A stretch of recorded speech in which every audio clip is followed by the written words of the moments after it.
Em nome do Pai que me criou, em nome do Filho que me resgatou, em nome do Espírito Santo que me santificou. Divina vontade, reina na minha vontade. Ó minha mãe, eu te amo e tu me amas. Dá-me um gole da divina vontade, a minha alma. Faz com que todas as minhas ações sejam feitas sobre teus olhos maternais. Divina vontade, reina na minha vontade. Vamos a mais um trecho do Livro do Céu, volume 8, do dia 2 de setembro de 1908. A verdadeira virtude começa com Deus e termina com Deus. Passo dias amargos pelas privações contínuas do bem-aventurado Jesus. Assim que ele veio, me disse: minha filha, o sinal para saber se alguém tem verdadeira caridade e se ama os pobres é se ama os pobres.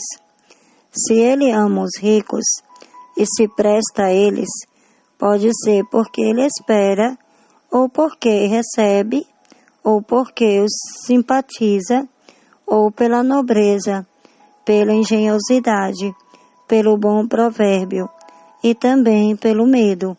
Mas se ele ama os pobres, ajuda-os, subsista-os, é porque vê neles a imagem de Deus. Portanto, não olha para aspereza, ignorância, grosseria, miséria. Por meio dessas misérias, como de dentro de um copo, ela vê Deus, de quem tudo espera, e Ele a ama, a ajuda, a consola, como se estivesse fazendo isso a Ele próprio. Aqui está o belo tipo de verdadeira virtude, que começa e termina em Deus. Mas o que começa com a matéria produz e termina na matéria. Por mais esplêndido e virtuoso que a caridade pareça, não sentindo o toque divino, nem quem o faz, nem quem o recebe, permanece irritado, entediado e cansado, e, se necessário, usa-os para cometer defeitos. Em nome do Pai que me criou, em nome do Filho que me resgatou, em nome do Espírito Santo que me santificou, divina vontade, reina na minha vontade.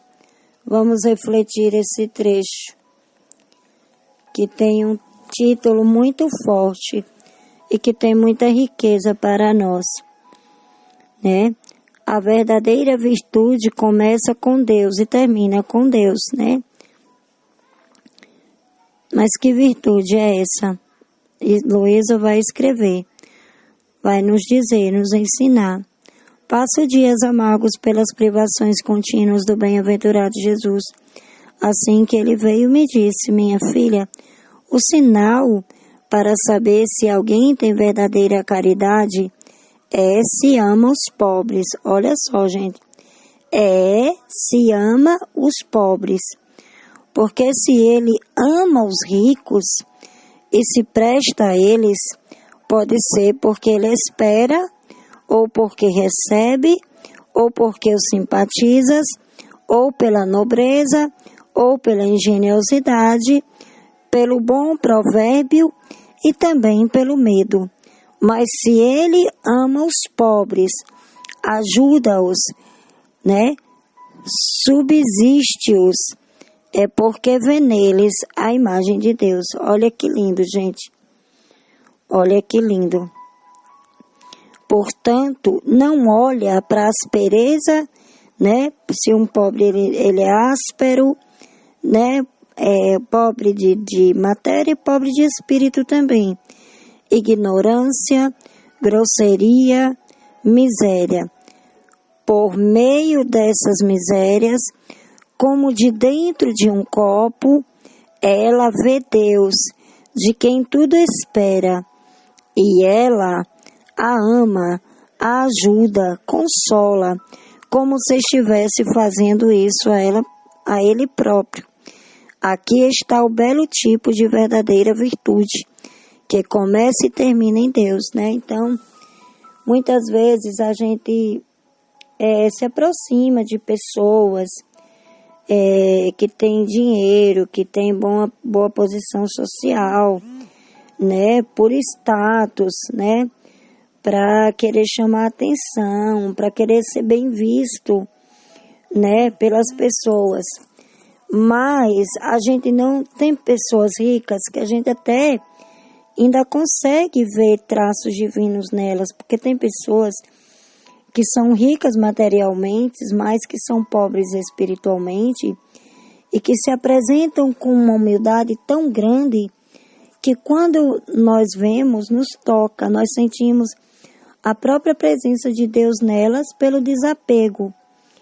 Assim também como há muitos pobres que nós não vemos algo divino neles, né? Muitos pobres em matérias que são pobres também em espírito.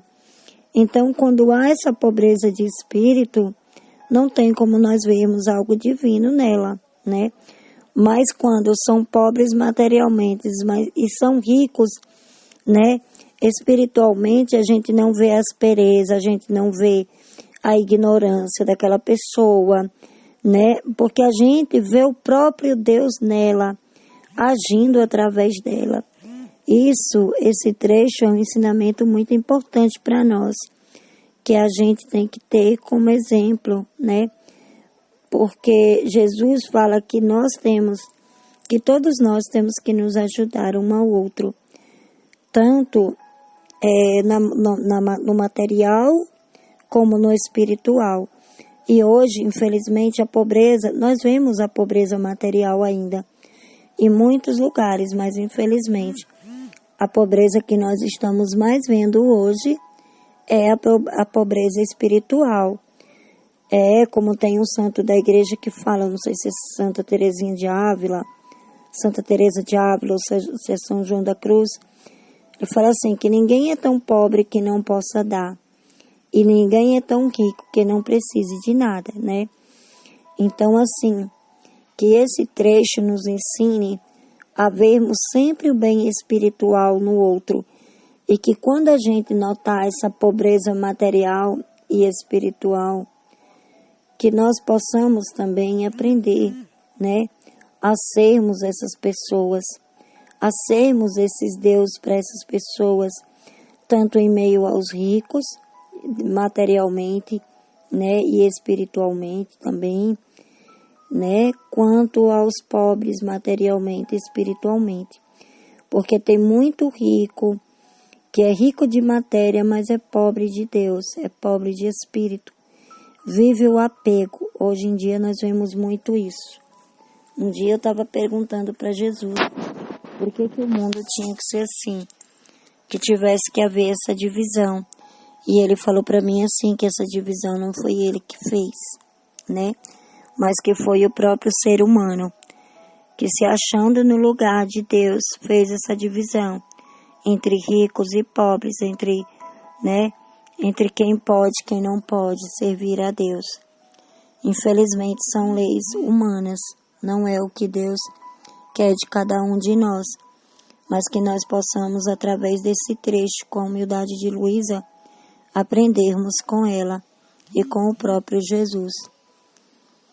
Em nome do Pai que me criou, em nome do Filho que me resgatou, em nome do Espírito Santo que me santificou. Fiat, fiat, fiat.